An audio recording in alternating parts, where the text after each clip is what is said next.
वाराणसी में बंद होते सिनेमा हॉलों पर आपने कहा था कि भूमाफियाओं का बहुत बड़ा खास तौर से एक प्रकरण आया था छवि महल का, जिसमें तालाब बांध पाट के बनाने का या कुछ इस तरह का पोखरा था बहुत बड़ा। क्या है पूरा मामला, क्या अपडेट आया है उसमें अब तक? हम सब बता दे रहे हैं आपको। ये 28 सिनेमा हॉल है बनारस में जो बिक चुका है, खंडहर बन गया है, दारू खाना बन गया है। ये जरा देखिए तो आप फोटो भी देखिए। ये प्रकाश सिनेमा है, एक नंबर का लुच्चा लफंगा लफाड़ी जवाहर सेठ, जो कभी आज से 42 साल पहले चंदौक से दो ब्लाडर में साइकिल पर लाद के दारू लाता था, खुफिया दारू पिलाता था, और उसकी माताजी और उसकी वाइफ, उसकी पूर्व वाइफ, ये लोग पकौड़ी छानती थी, पापड़ छनवाता था, ठर्रा बेचता था, उपेंद्र सिंह का पैर लगाता था ये आदमी। ये देखिए, ये सिनेमा हॉल को कब्रिस्तान बना दिया। वाराणसी का प्रकाश सिनेमा जनता का हृदय था, मरमस्थली था। लोग वहां जाते थे, एंजॉय भी करते थे, जाते थे तो सिनेमा एक बहाना था। बसंत बहार का लस्सी पी लो, मोती कैंटीन का खा लो, सरदार जी का जो है मुर्गा खा लो, बिरयानी खा लो, सब ये सब था। वहाँ एक बुक स्टॉल भी था। हम उस समय जाते थे, वहाँ से किताब उताब नंदन वंदन खरीदते थे जो बच्चों का होता था। ये कब्रिस्तान बना दिया। अब आप देख लीजिए, विजया सिनेमा, सरस्वती, पुष्पराज, टकसाल, फिल्मिस्तान, मुकुंद, प्रकाश, भागीरथी, ललिता, गुंजन, पद्मश्री, शिवम, साहू, दीपक, चित्रा, राधा, भगवती, नटराज सिनेमा, लक्ष्मी, जिसके पीछे नटराज सिनेमा को न बेचने के एवज में मुन्ना बजरंगी ने लक्ष्मण सेठ की हत्या की थी उसके घर में घुस के। लक्ष्मी सिनेमा, कुसुम सिनेमा, शिल्पी, सुशील, मजदा, यमुना और कामाक्षी, पुरुषोत्तम सिनेमा, छवि महल सिनेमा। ये इतना है। छवि महल सिनेमा के मालिक का नाम इस पे लिखा है, जिसको लाइसेंस जारी हुआ है, BSD मीडिया प्राइवेट लिमिटेड। हम अपने दर्शकों के सामने सारी बात रख रहा हूं। हमारे नौजवान साथी हमेशा मेरा हौसला बुलंद करते हैं, बुजुर्गवार आशीर्वाद देते हैं, माता बहनों का भी मुझे आशीर्वाद मिलता है। ईश्वर का साया तो है ही है, और हमारे देश के लोकप्रिय प्रधानमंत्री नरेंद्र मोदी जी और हमारे योगी जी गोरखेपुर के हैं, हम भी गोरखेपुर का हूँ। तो ये लोग, इन लोगों से भी बड़ी प्रेरणा मिली, बहुत प्रेरणा मिली। अब ये नान जेड्डे यानी कि जम्मन 10 के ऊपर सारी जमीनें जो है जम्मन की हो जाती है, और नान जेड्डे ये देखिए, लेखपाल साहब ने देखिए बना के दिया है।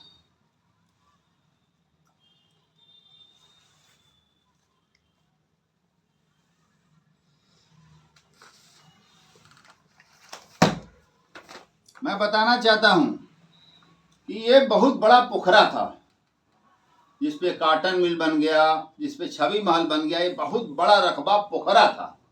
और ये पोखरा किसका था? लक्ष्मणा कोयरी कुशवाहा बिरादरी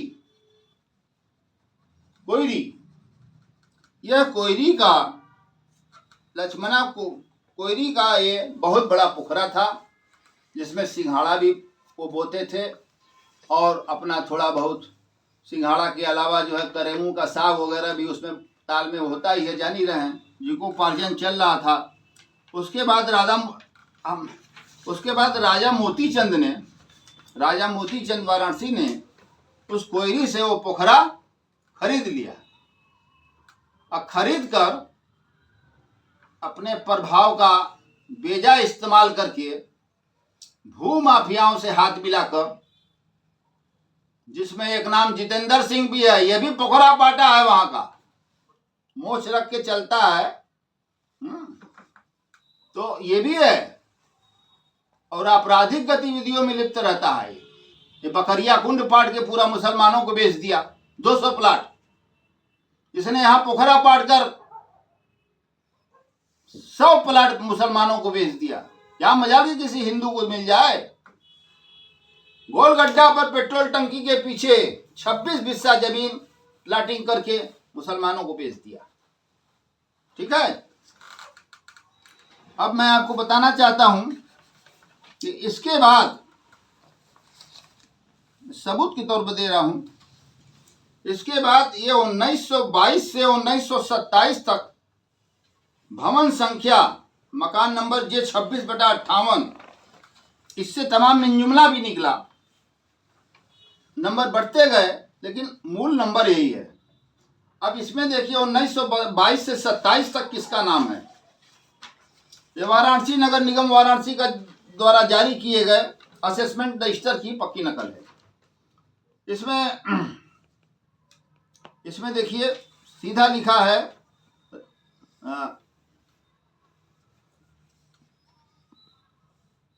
इसमें है इकोसाइटेड in the cotton mills of Raja Moti Chand, ये बियॉन्ड 600, ये इस पे लिखा है और क्रम संख्या 78 है और J26/1 फार्म नंबर 1। अब 1922 से 1927 में ये हैं राजा मोती चंद आ गए। उसके पहले कोयरी साहब थे जिनका नाम मैंने आपको बताया। अब इसमें आ गया मालिक का नाम silk and cotton mills factory Banaras. Banaras ये देखिए राजा मोतीचंद, मैंने हाईलाइट कर दिया है राजा मोतीचंद, यानी 27 से 1935 तक लगातार राजा मोतीचंद चल रहे हैं, आगे भी वही चल रहे हैं। ये हमारे दर्शकों को ठीक से दिखाइए। अब 1935 से 1940 का असेसमेंट रजिस्टर आइए। 1935 से 1940, 1935-1940 में भी cotton and silk mills factory of Raja Moti Chand Banaras, ये देखिए, ये आप छापिए खूब बढ़िया से लीजिए। राजा मोती चंद बनारस। और आगे का खेल देखिए इन माफियाओं का। ये सरीन नाम का एक माफिया है यहाँ, इसके पिताजी इससे बड़े माफिया थे, भूमि माफिया। कितना रुपया जमीन में गाड़ के सोना ईटा रखे हैं, सोने का कुछ पता नहीं है किसी को, न किसी को कोई मतलब है। काटते जाओ और देते जाओ, बसाते जाओ, भाई मुसलमानों को बसाते जाओ, हमको थोड़ी मिलेगा। अब देखिए आगे लिख रहे हैं, ये लगाए गए कर का विवरण यदि कोई पुनरावृत्ति अपील हुई हो तो उसका परिणाम, तो ये लिख रहे हैं फट गया है। क्या फट गया है भैया? सिलेंडर फट गया है, बम फट गया है, क्या फट गया है? इस पे कुछ लिखना चाहिए ना, फट गया है,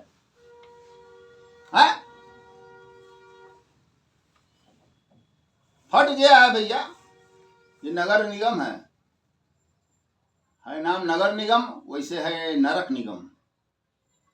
गरीब जो है ठोकर खाते खाते खाते खाते एक दिन दम तोड़ देता है, उसका जमीन उसको नहीं मिलता है।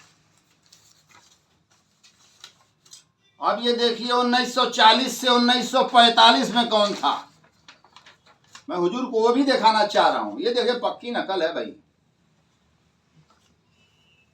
ऐसी वजह से थोड़ा देर हो रहा था। अब इसमें भी देख लीजिए, cotton and silk mills factory of Raja Motichand Banaras. ये मोतीचंद बनारस को आप जरूर हाईलाइट करिए, ये है राजा मोतीचंद बनारस।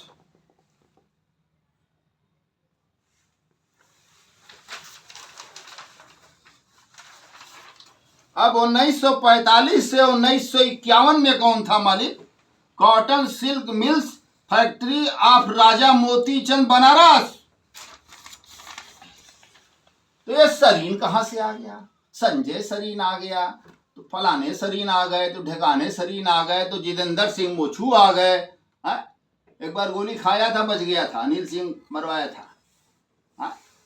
अब लूट लो, पूरा बकरिया कुंड पाटे पाटे और जितेंद्र सिंह देखूंगा तुम्हें कानूनी तरीके से।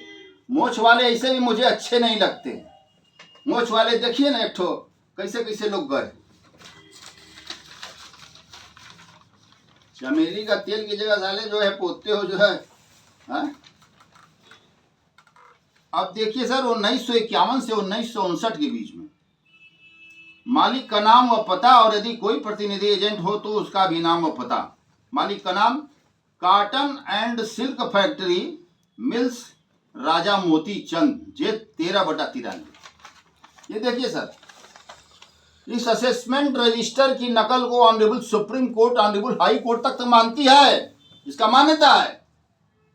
इसमें कहां सरीन है, इसमें कहां भसीन है, इसमें कहां जितेंद्र सिंह चढ़े हुए हैं। ये सब करते क्या हैं, ये सब एसडीएम को कोर्ट को मिला लेते हैं और आबादी डिक्लेयर करा लेते हैं, बंजर भूमि को पाट देते हैं, दिखाते सब आराजी है, ये लीजिए नोट, बस तुरंत ऑर्डर हो गया, आबादी हो गई। पोखरा पाट की आबादी कैसे बनाया जाएगा, इससे कुआं पाट की आबादी कैसे बनता है, इससे कल गंगा पाट के भी आबादी बनाने की बात हो सकती है। वरुणा को तो ये लोग ले ही चुके हैं। वरुणा नदी की लड़ाई भी मैं लड़ रहा हूं, कितनी सक्रिय हो गई है वरुणा। मजाक बना लिया, 200 मीटर के दायरे में जो है वरुणा नदी से कोई भी भवन बना नहीं सकता। और जवाहर सेठ का होटल भी, रमाडा होटल भी, जेबी माल, ये सब भानु जायसवाल का माल, ये सब जितने हैं, ये सब जितने होटल इस सब 200 मीटर के दायरे में हैं। और जब प्राधिकरण ने गिराने के लिए गए, पूरी टीम गई, कई जेसीबी गई, तो एक हमारे माननीय मंत्री जी के हस्तक्षेप से, माननीय मंत्री जी के हस्तक्षेप से, और माननीय मंत्री जी ने वो राजीव खन्ना की, राजेश खन्ना कोई थे मंत्री थे कैबिनेट, सुरेश खन्ना साहब थे, माननीय सुरेश खन्ना साहब से बात करा दिया उपाध्यक्ष साहब का, माननीय मंत्री जी ने वो ठंडे हो गए। ठीक है, उसमें जो गरीब हैं हम समर्थन करते हैं, उनको सरकार प्रशासन कहीं बसा दे, लेकिन जो बड़े बड़े लोग हैं, जो अरबपति हैं, जिनका बड़ा बड़ा होटल माल चल रहा है, उसको तो गिरवा दें।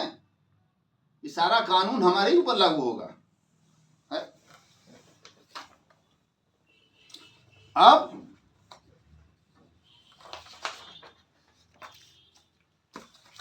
अब राजा मोतीचंद की प्रॉपर्टी को बेच कौन रहा है। सरीन के सरीन के दादा बेचे, सम सरीन, उसके बाद उनके पिताजी बेचे, अब ये बेटा जी बेच रहे हैं। इतना माल है। ये देखिए, एक हैं यतीन्द्र कुमार कथुरिया, पुत्र संतोष कुमार कथुरिया, कैंटोनमेंट, वरुणा ब्रिज, नेपाली कोठी।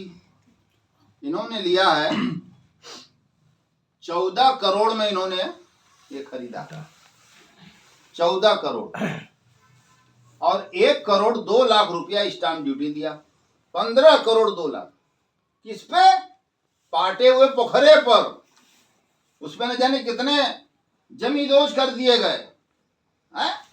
ये कथुरिया साहब का देखिए, आप देखिए ना, देखिए क्रेता विक्रेता लिखा है। अब विक्रेता कौन है? Varanasi housing development private limited द्वारा संदीप सरीन पुत्र स्वर्गीय Surendra Mohan Sareen, Varanasi housing development private limited द्वारा संजय सरीन पुत्र सुरेंद्र मोहन सरीन अधिकृत हस्ताक्षरी रेजुलेशन दिनांक 28/2/2009, निवासीगढ़, मकान नंबर इतना इतना इतना, टकसाल सिनेमा के बगल में, और मोबाइल नंबर ये बेचे जा रहे हैं। 3 पुस्त से बेच रहे हैं। ये खत्म नहीं हो रहा, खत्म कहां से होगा। अब बड़े चौंकाने वाली बात मैं कर रहा हूं। और दूसरे खरीदार हैं आपके फैजान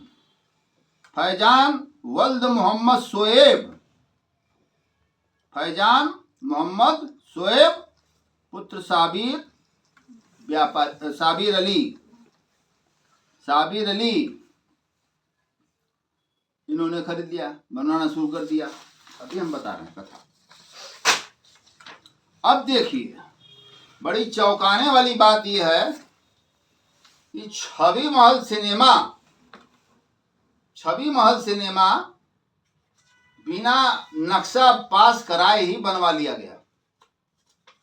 ये कैसे संभव था? लेकिन ये भूमि माफिया शरीर और इससे मिले हुए कुछ अल्पसंख्यक वर्ग के लोग लाभ लेने की नियत से अब ये जन सूचना अधिकार से मैंने मांगा है। अब ये देख लीजिए, छवि महल का ही नक्शा नहीं पास है, वहां छवि महल को तोड़वाया जा रहा है माफिया के द्वारा।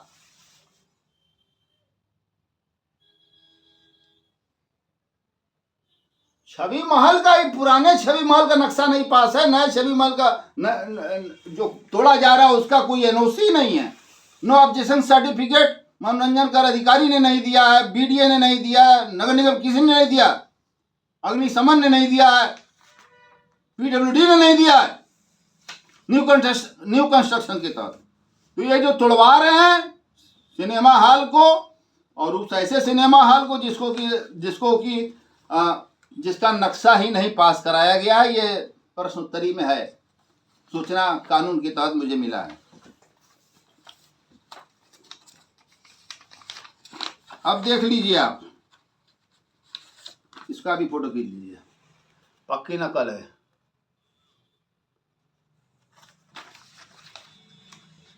राजा मोती चंद लुट गए और लक्ष्मणा कोयरी बेचारा सिंघाड़ा बोने से वंचित हो गया। कितना टन सिंघाड़ा उसी में दबा दिया गया।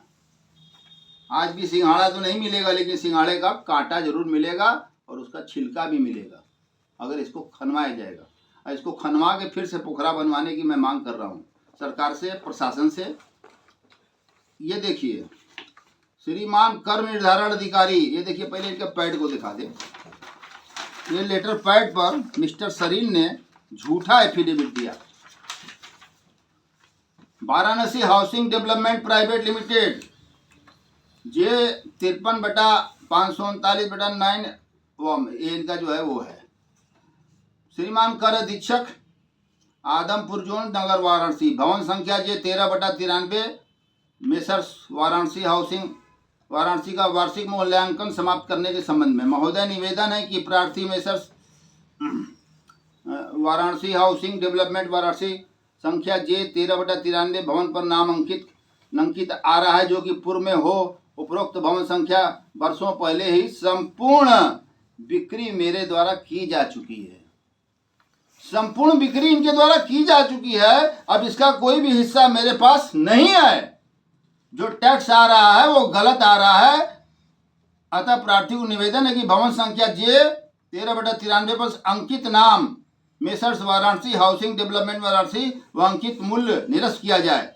प्रार्थी इसके लिए सदैव आपका आभारी रहेगा। तो इनका नाम निरस्त करने की इन्होंने मांग किया, निरस्त नहीं हुआ, या निरस्त जब नाम हो गया, ये इसका एफिडेविट है।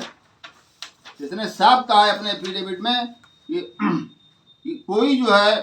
कोई भी रकबा मेरा जो है बाकी नहीं। 2010 में 24/4/2010 का ये लेटर है। श्रीमान कर निर्धारण अधिकारी का ये पक्की नकल है। और इन्होंने साफ कह दिया है कि 2003 में सब विक्रय कर दिया मैंने। बचा हुआ पार्ट 2003 में विक्रय कर दिया, कोई अंश भाग नहीं है, यानी उसका वजूद 2003 में पूरी तरह समाप्त हो गया। तो जब पूरी तरह समाप्त हो गया 2003 में, तो कैसे तुमने 2024 और 23 में बेचा है, 22 में बेचा है, कैसे बेचा है और किनको बेचा है वो बताना चाहता हूँ। इनको भी बेनकाब करना चाहता हूँ। इन्होंने बेचा है मोहम्मद हारून, मोहम्मद आफ्ताब,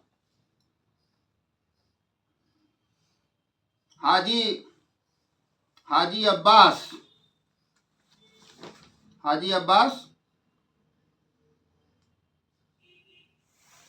और इसके बाद है यासीन मोहम्मद व बरकतुल्ला।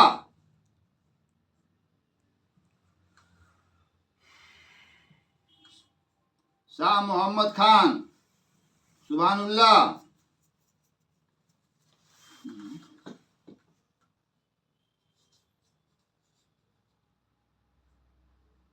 अनवर हुसैन, अब्दुल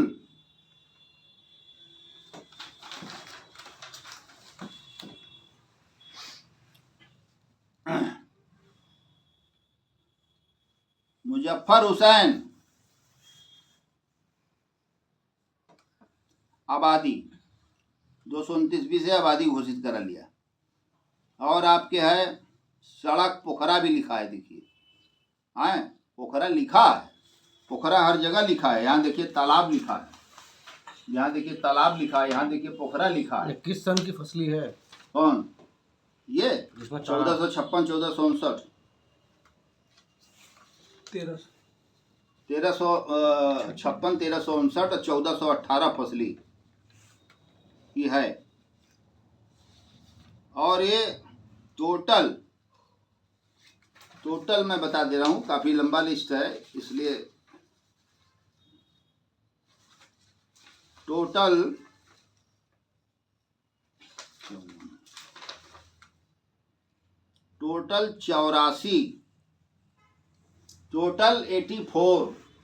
84 मुसलमानों को ये पोखरा बंजर सब मिला के अब बेच दिया गया। 84 मुसलमानों को, 84। अब जब इसमें बस अब गाड़ी को विराम ही देने वाले हैं। ये भी देखिए पुरानी रजिस्ट्री है। तो राजा मोती चंद गायब हो गए और लक्ष्मणा कोयरी गायब हो गए। जबरदस्ती सब काम हो गया। एक दो नहीं, देखिए तमाम रजिस्ट्री है।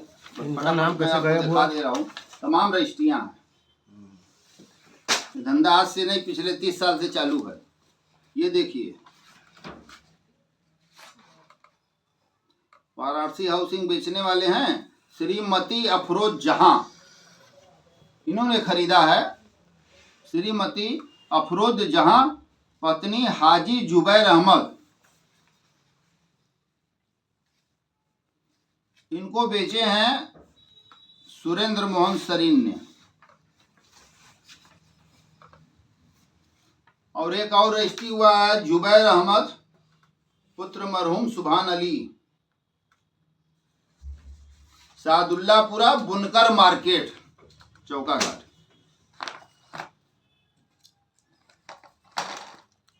अब मैं ये बताना चाहता हूं कि आज से 20 दिन पहले छवि महल का बिकने की सूचना प्राप्त हुई कि तोड़ा जा रहा है। वहां के क्षेत्रीय लोगों ने हमें आकर बताया कि साहब कब्जा हो रहा है, वो तोड़ा जा रहा है, कोई परमिशन नहीं है, गुंडई किया जा रहा है। हमको कौन लिया है, क्या है, बताओगे? तो कहें साहब माफिया डॉन विनीत सिंह, जो एमएलसी भी हैं मिर्जापुर से, और उनका एक नौकर जो है वो जिला पंचायत का अध्यक्ष भी है। जिला पंचायत का अध्यक्षी जीतने के लिए 50 करोड़ रुपया लगता है, और वही हाल इसका भी है, एमएलसी का भी। तो मैंने तड़ाक से विनीत सिंह को फोन लगाया। मैंने उनसे पूछा कि एमएलसी साहब ये बताइए, ये आप छवि महल को आपने खरीदा है क्या? ऐसी पूरी चर्चा है बनारस में कि आपने खरीद लिया है और उसको तोड़वाने जा रहे हैं। तो कहे नहीं जी, मैं खरीदना चाहता था, लेकिन संजय सरीन ने बहुत ऊंचा रेट लगाया। तो जब ऊंचा रेट मैंने देखा तो मैं पीछे हट गया, मैं छवि महल नहीं लिया। तो हमने कहा कोई बात नहीं, आपने नहीं लिया तो कोई बात नहीं, पूछना मेरा धर्म था। मैंने इस पर इंटरव्यू पिछले दिन दिया। जब इंटरव्यू दिया और तब जो है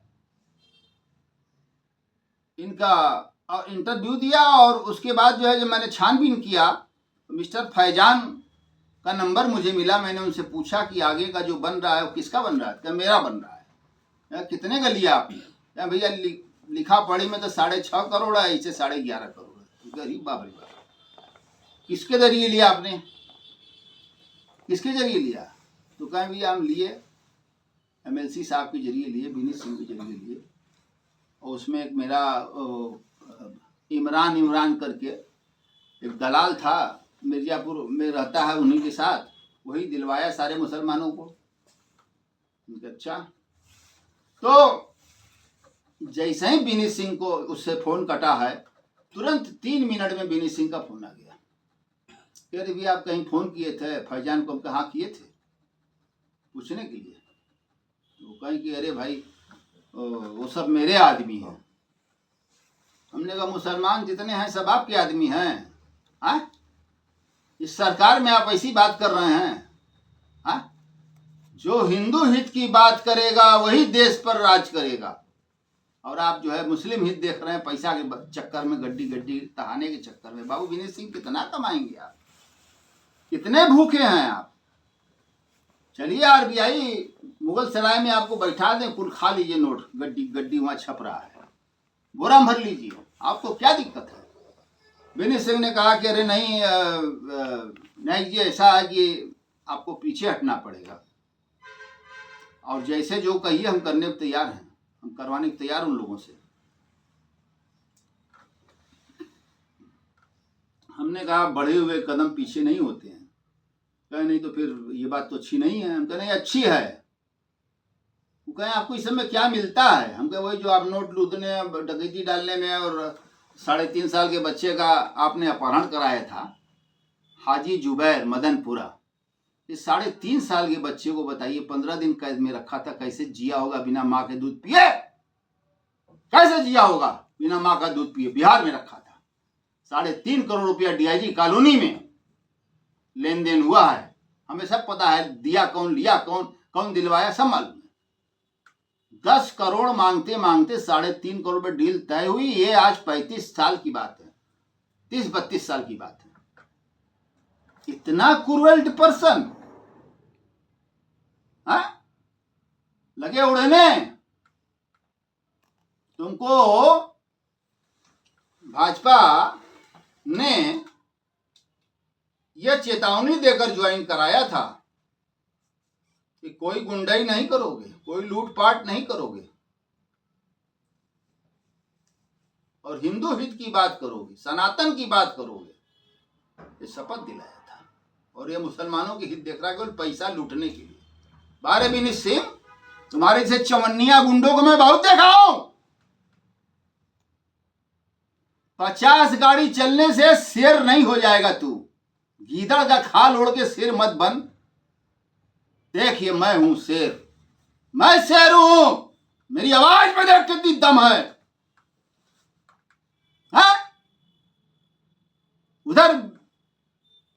इधर विनीत सिंह रेले जा रहे हैं मुस्लिम बेल्ट में, और उधर जो है अबू आजिम से मिलके जो है ब्रजेश सिंह खेल रहे हैं, प्राची सिनेमा लूट ले रहे हैं। वो लूट लो भाई।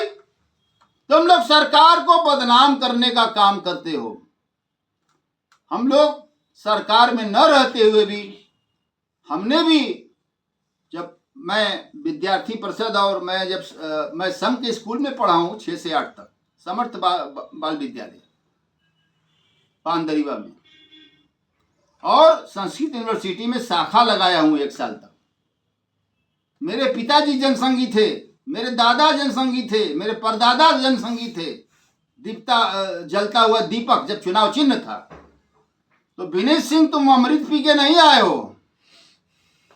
अमृत पियोगे भी तो गले के उप में अटक जाएगा, शंकर जी काम कर देंगे तुम्हारा। तो जरा ठीक से चलो भाई। इस शहर में एक राकेश नायक भी रहता है, इसको याद रखना। और माननीय नरेंद्र मोदी जी से, माननीय योगी आदित्यनाथ जी से मैंने प्रेरणा लेकर, और उन्हीं के रास्ते पर, भाजपा के मैनिफेस्टो पर मैं चल रहा हूं, काम कर रहा हूं। और गाना बड़ा गुनगुनाते हैं आप। हाँ, गाना की बात, गाना के पहले मैं अपने दर्शकों को, अपने नौजवानों को, बहन माताओं को, दादा सबको मैं बचपन का फोटो देखा। मैं क्रांतिवीर, देख लो विनीत सिंह, इसी को लक्ष्य करके तुमको 30 से गोली मारना है। तो जब तुम पीछे बैठता है ना, ड्राइवर के बगल में जो बैठता है उसके नाम से पिस्टल करा रखा है 30 का, और एक अपने नाम से बिहार से लाइसेंस लिया है 420 से। सब जांच का विषय है, जांच होगी। हाँ? दोनों पिस्टल चार्ज करके पीछे बैठे रहते हैं बुलेट प्रूफ में। 50। अरे तुम लोग क्या गुंडा गुंडी हो यार, हाँ? तुम ब्रिजेश क्या हो, कुछ नहीं हो। 2 जनी मोह साइड चले गए, हाँ? मुख्तार अंसारी चले गए तो कहा कि जहर दे दिया गया, हाँ? जहर कहां से दे देगा, मैं कभी बताऊंगा। महाराज जी ने सख्ती करवाया जेल के अंदर हर बंदियों पर, किसी का खाना बाहर से नहीं आएगा, किसी की मुलाकात नहीं होगी, 1 हफ्ते में होगी। रोटी जब जेल का खाना पड़ा तो ऐसे हो गया। धन्य हो आप लोग, धन्य हो आपकी माताएं जिन्होंने आपको जन्म दिया है। जब तक सूरज चांद रहेगा तब तक आप लोग जनता की सेवा करें। हम बस यही माता रानी विंध्यवासिनी से मनाता हूँ, बाबा विश्वनाथ जी से मनाता हूँ। और आप लोगों को मैं कार्रवाई के लिए विनम्र निवेदन कर रहा हूँ। एक मछली पूरे तालाब को सड़ा देगी, गंदा कर देगी। तो क्या इस मामले में लिखा पढ़ी भी करेंगे? बिल्कुल करेंगे, क्यों नहीं करेंगे। हत्याओं की धमकी दिया जा रहा है हमको, घर उड़ाने की डायनामाइट से धमकी दिया जा रहा है, मैं बर्दाश्त करूंगा क्या? मैं लिखा पढ़ी भी ना करूं, बोलूं भी नहीं? तो ये सब हमारी कीर्तियां, न्यायिक तेरा दास मां, सारे माफियाओं का इसमें मैंने उल्लेख किया है, भ्रष्ट राजनीतिज्ञों का भी किया है। न्यायिक तेरा दास मां सत्य घटनाओं पर आधारित डॉक्यूमेंट्री है। ये मेरी लेटेस्ट किताब भारतीय लोकतंत्र, राजनीति और आतंकवाद। जब संसद भवन पर हमला हुआ आतंकवादियों का, तब मैं बड़ा विचलित हुआ कि गुरु अफजल ने क्या ये करवा दिया। जब 5 घटनाएं हुई, श्रमजीवी लेके 6 घटनाएं बनारस में हुई, तो मैंने 6 बार PIL दाखिल किया हाई कोर्ट में। जब अखिलेश सरकार ने, जब वो मुख्यमंत्री थे अखिलेश जी यादव, तो उन्होंने CRPC का 21 CRPC का उन्होंने सहारा लेते हुए 4 से 21 में